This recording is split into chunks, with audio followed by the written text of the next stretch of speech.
ओ साथीहरू के छ ल ल अचानक यस्तो भेटघाट भयो त बाफरे गजबको संजोग है यो कफी सफी के छ म पनि ल्याउँ न कफी होइन हो ल अर्डर गरिदियो एउटा ल ठिक छ ल गरिदिनुहोस् मलाई पनि ल के छ रामजी अनि तपाईँको एकदम ठिक छ नि हो सर पनि बिस्तारै कम हुँदै गयो आइपुग्यो यहाँ साथीभाइसँग अनि के गफ भइरहेछ गफमा त खास त्यस्तो केही भएन गाँठी त भर्खर चाहिँ कफी लिएर बस्यो अब चाहिँ गफ त कफी लिएर बस्यो त अहिले त गफ त गर्नै पर्यो नि गर्नु पर्यो त्यही त यसो गर आज के गरौँ भने यो चाहिँ अब संवेगले भेट पनि भएको छ कफी गफमा हजुर आज चाहिँ अब हामी अब अमेरिका बस्यो नि अब नेपाली अब यसो अलिकति नेपालतिरको चासो त भइ नै हाल्छ अब आज यसो चाहिँ चुनावको बारेमा अहिले नयाँ चाहिँ तपाईँको चाहिँ एकदमै चल्ती फिर्ती छ नेपालमा भनेको नेपालको पोलिटिक्सको बारेमा यसो के छ कसो साथीभाइहरूको चाहिँ त्यो पो गफ गरेर राम्रो होला हो गाँठी सही हो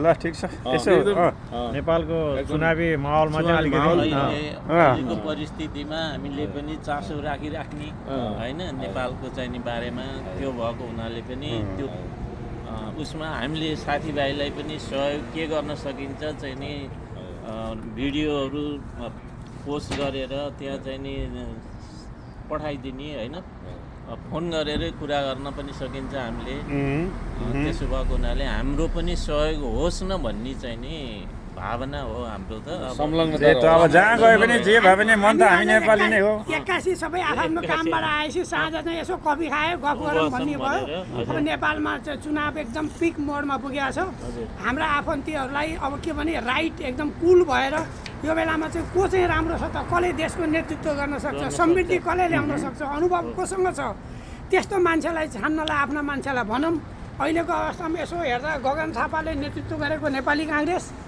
अनुभवको आधारले उसको आधारले हिजोको गल्तीलाई रियलाइज गरेको हिसाबले त्यो पार्टीका नेतृत्वले जुन प्रण गरेको छ त्यो अभियानलाई सार्थक बनाउन हामीले यहाँबाट आफ्ना आफन्त इष्टमित्र सम्पूर्णलाई रुखमा भोट दिएर चुनाव दिएर समानुपातिकमा प्रत्यक्षमा गगन थापाको नेतृत्वमा एकचोटि देशलाई चाहिँ हाँकेको हेरौँ पक्कै पनि यो देश सुध्रियो भने हामीले पनि यहाँबाट विदेशमा रहेको पुँजी सिप हामीले सिकेका कुरा सबैलाई भित्राउन सकिन्छ हाम्रा सन्ततिलाई लान सकिन्छ त्यो अवस्था सिर्जना गर्न यसो गफ गरौँ आफ्ना मनका कुरा गरौँ भनेर जम्मा भएको संयोगले देशभाइ पनि आउनु हो तपाईँ त भर्खर नेपाल गएर आउनुभएको तपाईँसँग झन् ताजा अनुभव होला के छ तपाईँका नि कुरा सुनौँ होइन ठिक छ होइन ठिक छ अहिले राखौँला हाम्रो कृष्णजी यसो गरौँ न कृष्णजी अब तपाईँ त नेपाललाई नजिकैबाट हेरिरहनु भएको छ नेपालमा पनि धेरै चाहिँ एन्टी करप्सनको विरुद्धमा चाहिँ एन्टी करप्सनमा काम गर्नुभयो सुशासनमा चाहिँ धेरै चाहिँ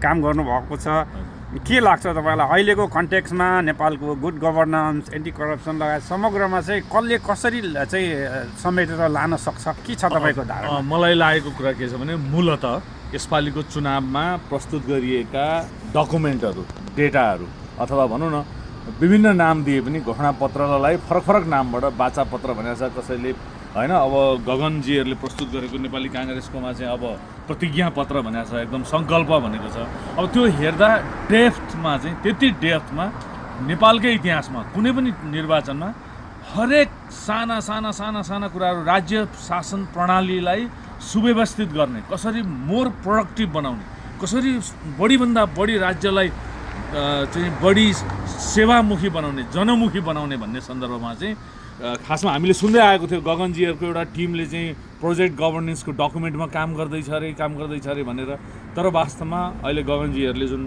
जुन राइट टाइममा राइट चाहिँ डकुमेन्ट चाहिँ नि तयार पार्नुभएको र सङ्कल्पको रूपमा त्यसलाई ल्याउनु भएको छ त्यसमा सुशासनको सन्दर्भमा त आजै मात्रै हो कि हिजो साँझको कार्यक्रममा चाहिँ पोखराको कार्यक्रममा चाहिँ गगनजीले र विश्वजीले दुईवटा मात्रै कुरा म भन्न चाहन्छु त्यो के हो भने मेरै सभापति शेरबहादुर देउवाबाट सुरु हुनसक्छ मेरै बाबुआमा मेरो परिवारको मान्छे भए पनि अनुसन्धानको घेरामा ल्याइन्छ भनेर भन्यो त्योभन्दा ठुलो कमिटमेन्ट त्योभन्दा ठुलो प्रतिज्ञा खासमा प्रतिज्ञा पत्र भन्दा त्यो हेर्नु डकुमेन्ट हेर्दा पनि हजुरको 200 पृष्ठ छ जुन बेला तयार भयो त्यो तयार हुने बित्तिकै चाहिँ हाम्रो अब विश्वजीले यता मलाई पनि पठाइदिनु भएको थियो मैले यहाँ 2-4 जना पढाएको साथीहरूलाई पठाएँ पढाएको साथीहरूले चाहिँ के भन्नुभयो त भन्दाखेरि ओ माई गुडनेस यो त यति डिटेल त मैले त पहिले त यो मलाई त थाहै थिएन यति डिटेलमा पनि प्रतिज्ञापत्रहरू घोषणापत्र हुन्छ भन्ने त्यसपछि मैले चाहिँ उहाँहरूको पनि त्यो प्रतिक्रिया थाहा पाए पछाडि चाहिँ मैले पनि सरस्वती बुदागत रूपमा हेरेँ र मलाई के लाग्यो भने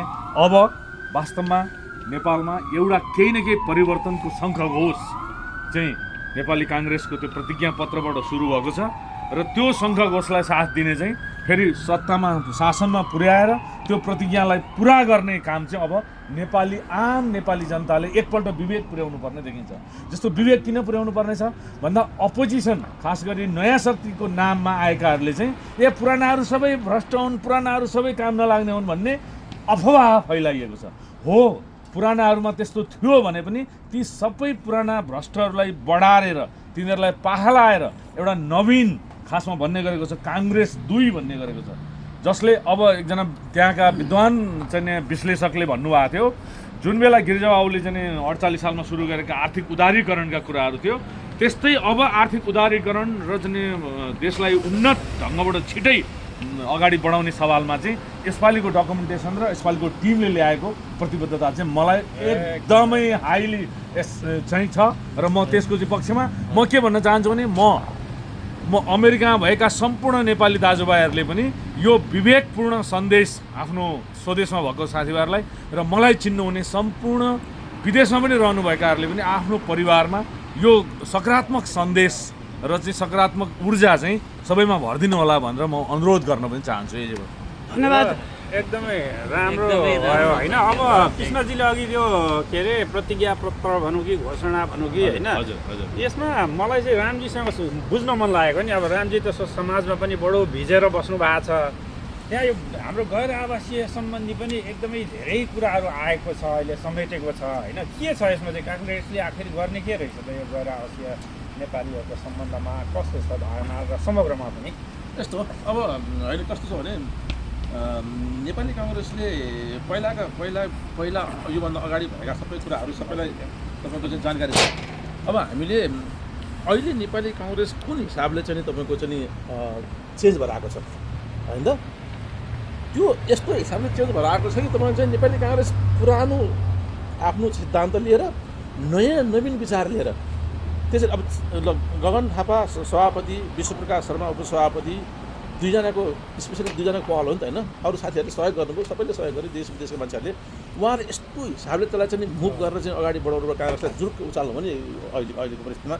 त्यसले गर्दाखेरिमा अब अहिले नेपालको राजनीति यति तरल छ, तपाईँको चाहिँ जियो पोलिटिक्सको कुराहरूदेखि हरेक कुराहरूले एकदमै तरल छ।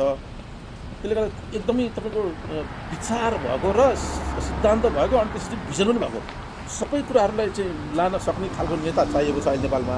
हेर्नुहोस्, गफ मात्र गरेर हुँदैन, हो हल्ला मात्र गरेर हुँदैन होइन त। तर चाहिँ अब यति तपाईँको अहिलेको राजनीति सुझबुझका साथ लगेन भने यो दुर्घटना हुन्छ। त्यसले गर्दा यो हामी सबैले त्यसमा ख्याल गर्नुपर्ने हुन्छ। अब नेपाली काङ्ग्रेसले लिएको चाहिँ अहिलेको सिद्धान्त, अहिलेको नेपाली काङ्ग्रेसको निकालेको यो घोषणापत्र प्रतिज्ञापत्र के छ त्यो सबै कुरा हामी देखेका छौँ। त्यसमा सबै कुराहरू यवन कुराहरू छन् होइन। अनि त्यो साथसाथै तपाईँको चाहिँ सभापति गगन थापाको अहिले कमिटमेन्ट होइन, तपाईँको चाहिँ 46 सालभन्दा यता पछाडिको चाहिँ साथदेखि लिएर गएर तपाईँको चाहिँ एभ्री सिङ्गल थिङ तपाईँले स्टडी गरेर आएको छ क्या। तपाईँको चाहिँ प्रोजेक्ट गभर्मेन्ट 5-7 वर्ष अगाडिदेखि उनीहरूको प्लान त्यस्तो किसिमको छ, उनीहरूको टिम छ कि टिमले काम गरिरहेको छ। त्यसले गर्दाखेरि उनीहरू खारिएका छन्। त्यो हुँदाखेरिमा एउटा कुरो त्यो भयो। अब अर्को तपाईँ चाहिँ भन्नुभयो एनआरएनको बारेमा होइन त, एनआरएनको बारेमा चाहिँ डायस्पोराको मेरो पनि गफ चाहिँ भएको छ। तर उहाँहरूले चाहिँ के भन्नु भने नेपालबाट बाहिर गएका सबै नेपालीहरू एकपटकको नेपाली सधैँको नेपाली भन्ने चाहिँ एकदमै त्यो छ। त्यसले गर्दा सकेसम्म 6 महिना नभए वर्ष दिनभित्रमा यो चाहिँ टेक केयर हुन्छ।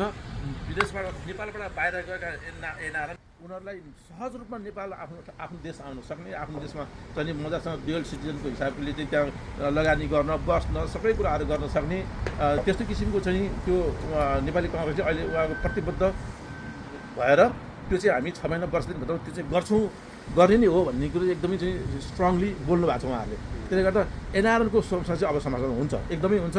त्यसमा चाहिँ मैले एकदमै विश्वास लिएको छु र सबै चाहिँ तपाईँको विदेशमा बसेका साथीहरूले पनि त्यसमा चाहिँ विश्वास त हुनुहुन्छ, त्यो टेक केयर हुन्छ।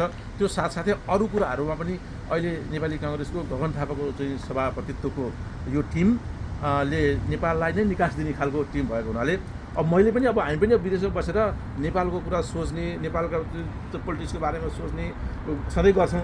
अब हामीले त प्रत्यक्ष त्यहाँ मतदान गर्न सक्नु होइन, तर पनि हामीले अब जतिजनाले मलाई सुन्नुभएको छ, मेरा आफन्त साथीभाइ नाताको त छर छिमेक मेरा गाउँका जहाँ मलाई चिन्ने सम्पूर्णमा चाहिँ साथीभाइहरूले चाहिँ यसपालि रुख चिन्हमा प्रत्यक्ष र समानुपातिक दुवैमा मतदान गरेर चाहिँ नेपाली काङ्ग्रेसको नेतृत्वमा गगन थापाको सरकार बनाएर 5 वर्षको लागि अवसर दिनुभयो भने पक्कै पनि देशले निकास पाउँछ भन्ने चाहिँ हामीले एकदमै विश्वास लिएको छौँ। त्यसले गर्दाखेरि म सबैलाई नमस्कारै गरेर मैले यहाँ आह्वान गरेन। रामजीले त्यो कुरो त भन्नुभयो, तपाईँ भर्खर नेपाल गएर आउनुभएको देश भाइ, तपाईँको विचारमा चाहिँ तपाईँले चाहिँ मभन्दा पनि पछि नेपाल गएर आउनुभयो, नेपालको अहिलेको अवस्थामा के हो त साँच्चै हामीले के सन्देश दिँदाखेरि चाहिँ त्यो देश बेटर हुन्छ, त्यहाँका बस्ने मान्छेहरूले अझ बढी सुविधाहरू पाउन सक्छन्, यसमा तपाईँले के बुझेर आउनु, के सन्देश दिन चाहनुहुन्छ देश भाइले? हाम्रो देशराज भन्नुपर्दा जस्तै अहिले 2-3वटा विषयमा हामी अल्मलिएको देखिन्छ। एउटा चाहिँ पुरानो दल आफैमा ठिक कि बेठिक, पुरानो ठिक कि नयाँ ठिक भन्ने एउटा मान्छेमा छ। अरू कुरो नेतृत्व पनि पुरानो नेतृत्व कि नयाँ नेतृत्व दिने मान्छे भन्ने छ होइन। अर्को चाहिँ अब दर्शनको भन्ने कुरा चाहिँ दर्शन त्यसको चाहिँ फिलोसफी लगायतको कुराहरू चाहिँ अलिक गौण छ अहिले होइन। अहिले मैले झट्ट हेर्नुपर्दा छोटकरीमा यो कफी गफमा भन्नुपर्दा चाहिँ के लाग्छ भनेदेखि सबैभन्दा पुरानो राजनीतिक दल दर्शन पनि जसको चाहिँ मजबुत छ, पुरानो दलको सबैभन्दा यङ्गेस्ट चाहिँ सभापति मुलुकले पाएको छ। अब यति भन्दै गर्दा कतिलाई साथीहरूको म यसो हेर्छु यहाँनिर होइन उहाँ त पुरानै अहिलेसम्म केही गर्न नसकेको पुरानो मान्छे भन्ने एउटा लेभल पनि लाउन खोजेको देखिन्छ। म त्यो भन्दै गर्दा चाहिँ मैले बुझ्ने भाषा भन्नुपर्दा तपाईँ यदि तपाईँको परिवारमा मान्छे बिमारी भयो कोही भनेदेखि ल ब्रेन सर्जरी गर्नु पऱ्यो भने तपाईँ भर्खर MBBS पास गरेर MS गर्दै गरेको या MS भर्खर हिजो सिद्धिआको लागि गर्नुहुन्छ कि 15 वर्षदेखि 20 वर्षदेखि पहिला भन्ने हुन्थ्यो, पहिला हाम्रो उपेन्द्र देवकोटा हुनुहुन्थ्यो नि, उहाँ जस्तो एकदमै अनुभवीलाई चाहिँ ब्रेन सर्जरी गर्नु लाउनुहुन्थ्यो आफ्नो बुवाको आफ्नो खुद होइन।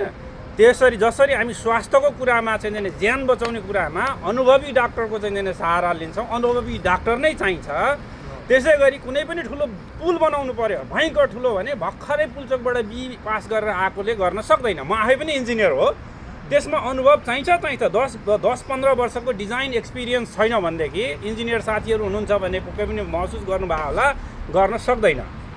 राजनीति त झन् साह्रो, देशको बिमारीलाई निको पार्न पर्ने त्यो बिमार राजनीतिज्ञले गर्ने हो र निको पार्ने हो। देशको उपचार गर्ने ठाउँमा चाहिँ भर्खरै कुनै अनुभवै नभएको, सैद्धान्तिक चाहिँ आधारै नभएको साथीहरूबाट देश बन्छ भन्नु चाहिँ त्यो चाहिँ हाम्रो चाहिँ गलत बुझाइ हुन जान्छ। त्यस कारणले आजको कन्टेक्स्टमा गगन नै सबैभन्दा खारिएको, शैक्षिक रूपले पनि एकदमै सबल, म त पहिला सँगै पढेको, म भन्दा एक ब्याच जुनियर हो होइन, एकदमै खारिएको, एकदमै चाहिँ अध्ययनशील अनि अनुभव प्राप्त र इमान्दारी सबैभन्दा ठुलो कुरो, यी सबैको कम्बिनेसनले गर्दाखेरि अहिलेको राजनीतिक नेतृत्वको निकास चाहिँ गगनभन्दा अर्को विकल्प हो जस्तो लाग्दैन। अघि एउटा प्रोजेक्ट कुरा पनि आयो, अहिलेको मोडर्न गभर्नेन्स भनेको के हो भनेदेखि नेता भनेको नलेज म्यानेजर हुन सक्नुपर्छ। नलेज म्यानेजर हुन सकेन भनेदेखि एकजनाले सबै कुरो जानेको त हुँदैन होइन। हामी यहाँ विदेशमा छौँ होइन, यहाँ त झन् साह्रो त्यो हामी डे टु डे लाइफमा फिल गरेर हुन्छौँ त्यो नलेज म्यानेजमेन्टले कसरी काम गरेको छ यो मुलुकमा भन्ने कुरा। यो मामलामा गगनले एउटा टिम बनाएर जुन एउटा नमुना प्रस्तुत गरेको छ आजको दिनसम्म, यो कुनै पनि लिडरमा मैले देखाएको छैन। यो त्यो हिसाबले पनि knowledge is the Gagan is the one of the best knowledge manager. यदि हामीले उसलाई चाहिँ एकछिन पोलिटिक्सको पर छोडिदिने भने पनि सबैभन्दा बेस्ट नलेज म्यानेजर हो। अब त्यसमाथि पनि चाहिँ राजनेता पनि हुँदै गर्दाखेरि सुनमा सुगन्ध उसको विकल्प छैन। त्यस कारणले अहिलेको समयमा गगनको नेतृत्व मार्फत नेपाली कङ्ग्रेसलाई भोट दिएर नेपाली कङ्ग्रेसलाई चाहिँ त्यो एउटा अवसर काङ्ग्रेसले मात्रै यो चाहिँ नेपालीको लागि एउटा अवसर हो चाहिँ त्यो अवसरमा चाहिँ हामीले नगुमाउँ, सबैले उहाँलाई एकचोटि साथ दिउँ, ट्राई गरौँ। उहाँले अहिलेसम्म प्राप्त गरेको अनुभव, दक्षता, सिप, नेतृत्व दिने सक्ने क्षमताको टेस्ट गरौँ अबको चाहिँ 5 वर्षको लागि। अहिलेको लागि मैले यति नै भने। धन्यवाद देश भाइ। अब ईश्वरजीलाई नि यहाँ मैले देखेँ। ईश्वरजी तपाईँ के भन्नुहुन्छ त? तपाईँले के महसुस गर्नुभएको छ यो यो अवस्थामा हामीले नेपालीलाई आफ्ना इष्टमित्रलाई के सन्देश दिन चाहनुहुन्छ नेपालको पर्सि 21 गते हुने चुनाव मार्च 5 हुने चुनावको बारेमा अब चिया गफमा तपाईँका नि केही कुरा छन् भने राखिदिउँ। होइन अब यो हुँदै गएको यो फाउन 21 गतेको चुनावमा चाहिँ अब भिजन भएको पुरानो पार्टी गगन थापालाई चाहिँ जिताउनु होला। देश जलाउने होइन देश बनाउनेलाई चाहिँ एकपल्ट मौका दिनु 5 वर्षको लागि। जहाँसम्म लाग्छ गगन थापामा धेरै अनुभव छ। त्यस म सम्पूर्ण दाजुभाइ दिदीबहिनीहरूलाई के भन्छु भने एकचोटि चाहिँ 5 वर्षको लागि गगन थापाको नेतृत्वको सरकारलाई चाहिँ भोट दिएर चाहिँ सहयोग गरिदिनु हुन अनुरोध गर्दछु। धन्यवाद धन्यवाद। यस्तो हो कस्तो कस्तो हो भने अब यो राजनीति भन्ने कुरा अब सबैको आफ्नो विचार त हुन्छ नै हुन्छ होइन। विचार त एकदमै हुन्छ, सबैको विचारलाई सम्मान पनि गर्नुपर्छ। बहुदल अथवा चाहिँ तपाईँको लोकतन्त्र भनेको अरूको विचारलाई पनि सम्मान गर्ने हो नि त। त्यसले गर्दा सबैको विचारलाई सम्मान गर्दै अब तपाईँको मेरो विचारलाई अरू कसैले क्रिटिसाइज गर्ने तर अरूको विचारलाई मैले क्रिटिसाइज गर्ने त्यो लोकतन्त्र होइन क्या। त्यसले गर्दाखेरि सबैको विचारलाई चाहिँ सम्मान गर्दै यसबाट चाहिँ गगन थापाको चाहिँ नेतृत्वमा सरकार बन्यो भने राम्रो हुन्छ होला भन्ने चाहिँ एउटा मैले चाहिँ त्यो महसुस गरेको छु है। मैले यहाँ लामो समयदेखि अमेरिकामा लगभग 35 वर्षदेखि अमेरिका बस्नुभएको हाम्रो गजेन्द्र सर आज संयोगले भेटिनु भएको छ। हाम्रो गजेन्द्र अरियाल सरको अनुभवमा सरले चाहिँ के सन्देश दिन चाहनुहुन्छ नेपालका आफ्ना आफन्त सम्पूर्ण नेपालीलाई यति लामो समय अमेरिकामा बसेर यहाँले आर्जन गरेको जुन सिप ज्ञान यहाँको चाहिँ अनुभवलाई कसरी भनिदिनुहुन्छ छोटोमा एउटा जाओस् न त कफी कपमा गजेन्द्र सर। Thank you. अब स्पेसल्ली भन्नु पर्दाखेरि नेपालको अहिलेको चाहिँ नि परिस्थिति र त्यहाँको चाहिँ नि पार्टीहरूका गतिविधिहरू जुन पार्टी चाहिँ नि छन् नयाँ पार्टी भनेर आफूलाई चाहिँ नि हामी ठुलो पार्टी बनेर आउँछौँ भन्ने चाहिँ नि किसिमका कुराहरू गरिरहेका छन् बाहिर। तर तिनीहरूको चाहिँ नि क्यारेक्टर तिनीहरूले चाहिँ नि तिनीहरूको अनुभव त्यो जिरो छ, जिरो। मैले त जिरो नै भन्छु त्यहाँ भनिरहेको पनि छु। मैले एउटा लेखेको छु, अहिले मेरो फोन चाहिँ नि यहाँ डेड भएछ, त्यो हजुरहरूलाई देखाउँछु भनेर मैले देखाउन लागेँ। म भोलि चाहिँ नि हजुरहरूलाई म पठाइदिन्छु, मेरो फोन डेड भएछ। त्यो डिटेलमा मैले चाहिँ नि लेखेको छु। त्यो कुरो अहिले मैले भन्न पाइनँ यहाँ। र अहिलेको परिस्थितिमा ती जुन नयाँ पार्टी भनेर आएका छन् त्यसको चाहिँ नि बारेमा त म केही भन्नै चाहन्न, किनभने त्यो पार्टी नै होइन, एउटा चाहिँ नि कुनै सिद्धान्त छैन। सिद्धान्त नभएको पार्टीले देश चलाउँछु भनेर चाहिँ नि कसैले पनि नसोचे पनि हुन्छ त्यो कुरा। र सबैले किन अब यस्तो मैले त चाहिँ नि के भन्छु भन्दाखेरि मान्छेमा के क्रेज छ त्यतिकै घन्टी भनेर चाहिँ नि हिँडेका मान्छेहरू छन् जहाँ कि बुझेकै छैनन् उसको पार्टीको चाहिँ नि के चाहिँ नि ऊ छ, उद्देश्य के छ, कुन चाहिँ नि सिद्धान्त हो। सिद्धान्त बिनाको पार्टी छ, त्यसैलाई चाहिँ नि लो भनेर मान्छेहरू चाहिँ बोलिरहेका छन् बाहिर। यो परिस्थितिमा हामी जति पनि नेपाली कङ्ग्रेसप्रति चाहिँ नि सद्भावना राख्ने हामी बाहिर बसेर गरिरहेका छौँ। हामीले चाहिँ नि सबै साथीभाइलाई हामी विशेष अनुरोध यो गर्न चाहन्छौँ कि हजुरहरूले यो कुरा बुझेर अहिलेका चाहिँ नि त्यो नयाँ बनाउँदा पार्टीहरूको चाहिँ नि स्थिति के छ, तिनीहरूको अनुभव के छ, त्यो सबै हेरेर हजुरहरूले गगन थापा जस्तो चाहिँ नि मैले त स्टुडेन्ट त्रिचन्द्र कलेजदेखि मैले चिन्दछु, हामीभन्दा जुनियर हो उहाँ। त्यति नेभी सङ्घमा चाहिँ नि कति 36 सालमा चाहिँ नि आन्दोलन जुन भयो त्यो आन्दोलनमा हिँड्ने मान्छे चाहिँ गगन थापा होइन। एउटा त्यस्तो व्यक्तित्व हो गगन थापा। अहिले चाहिँ नि गगन थापालाई त्यो चाहिँ नि जुन अध्यक्षको रूपमा चाहिँ हामीले देख्न पाएका छौँ। यो देशको लागि एउटा अत्यन्त खुसी र चाहिँ नि गौरवको कुरा पनि हुन्छ। त्यसो भएको हुनाले हामीले गगन थापालाई नै प्रधानमन्त्री बनाउनको लागि सबैलाई निर्वाचनमा चाहिँ नि अत्यधिक बहुमत ल्याएर जिताउनलाई हामी अनुरोध गर्न चाहन्छौँ। ठ्याक्कै उहाँले भन्नुभयो यस्तो यदि बहुदलीय व्यवस्थामा बहुदलका बिचमा प्रतिस्पर्धा गरेर राम्रोभन्दा राम्रोलाई छनौट गर्ने हो भने अहिलेको परिवेशमा अहिले फागुन 21 को चुनावका लागि चाहिँ गगन थापाको टिमले तयार गरेको डकुमेन्ट सङ्कल्प पत्र र गगन थापाले प्रस्तुत गरेका चाहिँ देश निर्माणका जुन खाका प्रस्तुत गरिएको छ त्यो चाहिँ कुनै अरू दलसँग प्रतिस्पर्धा एउटा गगनजीले प्रस्तुत गरेको चाहिँ शिरमा राख्न मिल्छ भने अर्को तल खुट्टातिर पिठतिर आउने गरेको अवस्था छ भनेको त्यो तुलनै हुन सक्दैन। तुलना पनि एप्पल गर्नु पर्यो नि, एप्पल टु एप्पल तुलना होइन। त्यो तुलनै गर्न नसकिने अरू दलहरूका डकुमेन्ट अनुभव कागज सबै कुनै पनि कुराले तुलना हुन नसक्ने अवस्थामा विवेक पुर्याउनु पर्ने आम मानिसहरू भ्रममा नपरिकन अलिकति सुझबुझपूर्ण मानिसहरूले बोलेका कुराहरू सुनेर विवेकको मत चाहिँ मतदान भनेको फेरि यस्तो कुरो हो यो रक्तदान गर्यो सक्यो एकपल्ट रक्तदान गरेपछि तर मतदान गरेपछि गलत ठाउँमा बनाउने 5 वर्षसम्म पनिसमेन्ट भइरहनुपर्छ। यो मुलुक बनाउने दान चाहिँ मतदान नै रहेछ त्यसो भने यो सानो चान्चुने कुरै होइन मतदान गर्ने कुरा। रक्तदान गर्नुभन्दा सेन्सिटिभ दान भएको भएर यो कुरामा चाहिँ सबै साथीभाइहरूले विवेकको मत दान गर्नुहुन्छ अनि ठिक छ। अनि यता तपाईँ पनि दाइ भर्खरै नेपाल जानुभयो आउनुभयो होइन। नेपाल चाहिँ अब र अमेरिका दुई चाहिँ आते जाते भइ नै रहन्छ होइन। अब मन यता मान्छे फिजिकली यता भए पनि मन चाहिँ उतै नै रहन्छ दाइको पक्कै पनि होइन। अब के छ दाइ अहिले कसरी हेरिरहनु भएको छ? म विशेष महाधिवेशनको बेलामा म त्यहाँ थिएँ। गगन थापाले पार्टीभित्रको जुन किसिमको एउटा गलत कुरो भइरहेछ भनेपछि उसले सङ्घर्ष गरिरहेको थियो। त्यो सङ्घर्ष गर्दा पनि अब चाहिँ यो जेएनजी आन्दोलनपछि त्यो तत्कालीन नेतृत्वले त्यो रियलाइज नगरेपछि उहाँले जबरजस्त उसले रियलाइज गरेर यो परिवर्तन युवाहरूको आवाजलाई हामीले चाहिँ अब प्रतिनिधित्व गर्नुपर्छ। जेएनजी भनेको के हो? कुनै एउटा समूह होइन, त्यो विचार हो। त्यो विचारलाई चाहिँ हामीले बोकेर लाने हो भनेर उहाँले चाहिँ विशेष महाधिवेशनबाट नेतृत्व लिएपछि अहिले जुन चाहिँ 106 जना नयाँ अनुहारलाई नेतृत्वमा ल्याएर अहिले चाहिँ चुनावमा गइरहेको छ। नेपाली जनताले बुझ्ने त्यो हो। तिनीहरूले नै यो देशको नेतृत्व गर्न सक्छन्। उनीहरूसँग अनुभव छ, उनीहरूसँग कमिटमेन्ट छ। त्यसमा हामी सबैले साथ दिउँ। हामीले त्यो देश राम्रो भयो भने हामीले हाम्रा शाखा सन्तति सबै बाहिर भएका सम्पूर्ण मान्छेलाई चाहिँ नेपाल जान र नेपाललाई चाहिँ अझ बढी डेभलप गराउनमा हामीले मद्दत लिन्छौँ। अब अरूका विषयमा धेरै भनेर सबले बुझिसकेका छन् यी कस्ता हुन्।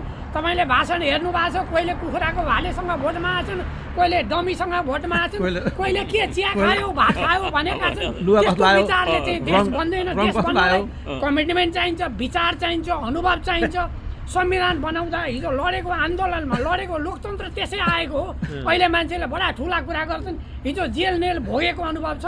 गलत कुरोलाई सच्याउन काङ्ग्रेस अगाडि बढेको छ। त्यसलाई हामीले साथ दिने हो। यदि भोलि उसले त्यो कमिटमेन्ट पुरा गरेन भने त्यसको विकल्प अमेरिकामा जस्तो एउटा पार्टीले गर्छ, गर्न सकेन भने अर्को पार्टीको पालो आउँछ नि। हामी पनि त्यही किसिमले जाऊ भनेर जनतालाई आह्वान गर्छौँ। ल ठिक छ। जस मुलुकलाई निकास दिने अहिलेको लागि चाहिँ ल जस अब छोटो मिठो हाम्रो कन्भर्सेसन भयो। के छ कस्ता भनेदेखि तपाईँको त्यो पढेको भाषण पनि पढ्न नजाने भ्रष्टाचार भएको मारो भनेको सुनेको थिएँ। अब यसो गरौँ त हामी अब यो एउटा छोटो मिठो राम्रो कन्भर्सेसन भयो यो होइन। यसलाई हामी निरन्तर जारी राखौँ। अब हामी जहाँ जता रहे पनि संसारभरि छरिएर रहेको नेपालीहरू होइन, भावनाको देश नेपाल भनेर हाम्रो विश्वप्रकाश शर्माज्यूले भन्नुहुन्छ।